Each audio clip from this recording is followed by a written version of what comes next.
खुल के कहती है कि अगर बिना आरक्षण रोस्टर लागू किए अगर राज्य सरकार और केंद्र सरकार में हिम्मत है तो चुनाव करके दिखाए। ओबीसी के आरक्षण जिस प्रकार से इन लोगों ने चैलेंज किया, आकर रोड पर प्रदर्शन करेंगे और लाठी खानी पड़ी तो लाठी खाएंगे, जेल जाना पड़ा तो जेल जाएंगे, गोली खानी पड़ी तो गोली खाएंगे, लेकिन ओबीसी के हक और अधिकार के लिए। नमस्कार, आप देख रहे हैं न्यूज़ फॉर नेशन में आपके साथ अभिजीत सिंह। पटना के कारगिल चौक पर मुख्यमंत्री और प्रधानमंत्री का पुतला दहन किया जा रहा है। जिस तरह से कहा जाए कि नगर निकाय चुनाव जो टला है, इसको लेकर आज पटना के कारगिल चौक पर पुतला दहन किया गया है। हम कुछ बात करेंगे। आप लोग पुतला दहन किए हैं, क्यों किए हैं? क्योंकि हमारे आरक्षण को खत्म किया जा रहा है। जो 2% आबादी है भारत में, उसको 10% आरक्षण दे दिए, और जिसका जातिगत 90% है उसको करे कि आपको आरक्षण नहीं मिलेगा।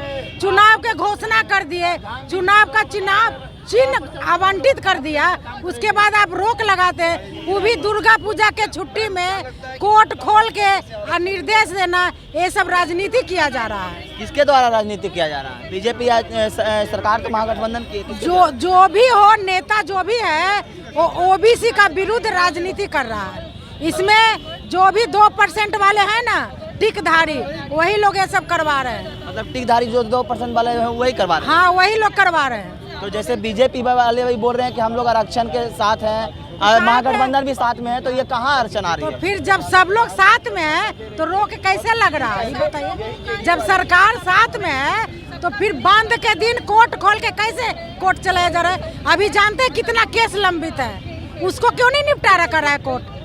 ये महागठबंधन की सरकार तो बोल रही है सुप्रीम कोर्ट जाएंगे, तो जाए। सुप्रीम कोर्ट में भी तो वही लोग बैठे हैं ना, वही लोग बैठे हैं। न्यायपालिका में वही 2% वाले ही बैठे हैं। ओबीसी के बता दे कोई बैठे हैं। न्यायपालिका में भी आरक्षण चाहिए, क्यों वही लोग खाली जो मन करेगा जो फैसला सुना देंगे? यहाँ तानाशाह नहीं चलेगा। आप लोग आज पुतला दहन किए, किनका पुतला दहन किए? नरेंद्र मोदी जो हमारे माननीय पीएम है, उनका सीएम पहले जो तारकेश्वर प्रसाद जो अपने डिप्टी सीएम रह चुके हैं, और जो तेजस्वी यादव है, उनका भी पुतला दहन किया। क्यों कर रहे हैं पुतला दहन? इसलिए किया है कि ऑलरेडी जो ओबीसी का रिजर्वेशन मिलना चाहिए, बहुत सारी जगह तो मिल नहीं रहा है, और अभी जो इलेक्शन अचानक से रद्द करने का क्या रीज़न है? आप कैसे ओबीसी आरक्षण को इसमें निरस्त कर सकते हो बिना किसी? आपकी गलती है, आपने रोस्टर जारी। लेकिन सरकार बीजेपी वाली भी कहती है कि हम लोग आरक्षण के साथ हैं, और महागठबंधन भी कहती है कि हम लोग आरक्षण। ये सब सिर्फ वो वोट बैंक है इनका। सिर्फ जब वोट लेना होता है तो सारे आरक्षण के साथ होते हैं। आखिर क्यों रद्द किया गया? कोई ना कोई तो इसके पीछे है ना कि ओबीसी का आरक्षण को खाया। कोर्ट का कहना है कि आप लोग आरक्षण नीति ठीक से लागू नहीं किया, इसलिए। तो ये सरकार की गलती है ना, ये सरकार की गलती है, ये तो ओबीसी लोगों की तो गलती है नहीं। आखिर इतनी जल्दीबाजी में आपने कर दिया, फिर आपने निरस्त भी कर दिया, तो आखिर कहीं ना कहीं तो खेल चल ही रहा है ना कि क्यों ऐसा हो रहा है ओबीसी के साथ? कहीं ना कहीं लोगों की मिली भगत है, तभी ये लोग चाह रहे हैं कि कहीं ना कहीं ओबीसी का जो आरक्षण है उसको खत्म किया जाए। धीरे स्वीट पॉइजन की तरह काम कर रहा है। तो आपने साफ तौर पर सुना कि जो आज पटना के कारगिल चौक पर इन्होंने प्रधानमंत्री और मुख्यमंत्री के पुतला दहन किया है, और साफ तौर पर कहना है कि जो सरकार है वो आरक्षण विरोधी है। इसको लेकर वो आज पटना के कारगिल चौक पर पुतला दहन किए हैं। और हम बात करते हैं लोगों से।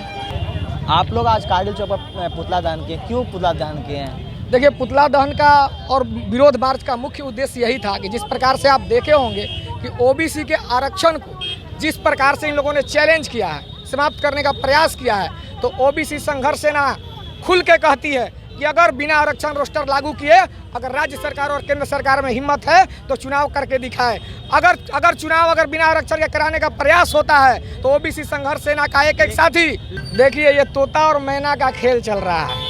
ये लोग जनता को गुमराह करने का प्रयास है, और ये लोग चाहते हैं गुमराह करके आरक्षण रोस्टर के साथ छेड़छाड़ किया जाए और आरक्षण को समाप्त किया जाए। तो मैं आपके चैनल के माध्यम से चेतावनी देना चाहता हूं केंद्र सरकार और राज्य सरकार को, अगर आरक्षण रोस्टर के साथ छेड़छाड़ होता है तो ये कुमुद पटेल और कुमुद पटेल के साथ पूरे बिहार के ओबीसी साथी आकर रोड पर प्रदर्शन करेंगे, और लाठी खानी पड़ी तो लाठी खाएंगे, जेल जाना पड़ा तो जेल जाएंगे, गोली खानी पड़ी तो गोली खाएंगे, लेकिन ओबीसी के हक और अधिकार के लिए दृढ़ संकल्पित होंगे और कंधा से कंधा मिलाकर लड़ाई लड़ेंगे। आपने ओबीसी के तमाम नेताओं को पुतला दहन किया है। ओबीसी के तमाम नेताओं का इसलिए पुतला दहन किया गया है कि ये सभी लोग सत्ता और विपक्ष में रहे हैं, लेकिन इनके पक्ष और विपक्ष में रहने के बाद भी जो 27% भी जो आरक्षण है वो यूनिवर्सिटी में चले जाइए, बिहार के किसी एग्जाम में चले जाइए, पूर्ण रूपेण वो लागू तक नहीं है। इसलिए आप लोग को पुतला दहन करें। लेकिन नगर निकाय के चुनाव के लिए पटना हाईकोर्ट ने कहा था कि आप लोग सही तरीके से आरक्षण लागू नहीं किया है, इसलिए हम आरक्षण को आप सही तरह से लागू करिए, तब नगर निकाय चुनाव करवाइए। पहले तो हम स्पष्ट कर दें कि आप देखे होंगे दर्जनों ऐसा मामला है, अधिसूचना जारी हो जाने के बाद, अगर अधिसूचना जारी हो जाता है तो चुनाव को रोका नहीं जाता है, लेकिन अधिसूचना जारी होने के बाद भी किसके इशारे पर चुनाव को रोका गया? न्यायाधीश महोदय भी शक के घेरे में हैं।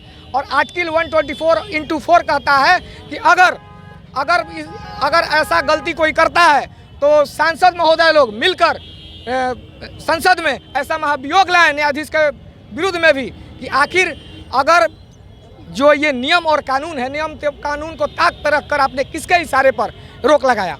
यानी कि बीजेपी के इशारे पर रोक लगाया आप लोग। स्पष्ट है। चलिए, तो आपने तमाम लोगों को सुना जो आज पटना के कारगिल चौक पर पुतला दहन करने पहुंचे थे। नगर निकाय चुनाव जो जिस तरह से कैंसिल हुआ, इसको लेकर इन लोग विरोध मार्च निकाले थे और आज पटना के कारगिल चौक पर इन्होंने प्रधानमंत्री और मुख्यमंत्री का पुतला दहन किया। ऐसे तमाम खबरों के लिए बने रहे न्यूज़ पर के साथ। नमस्कार।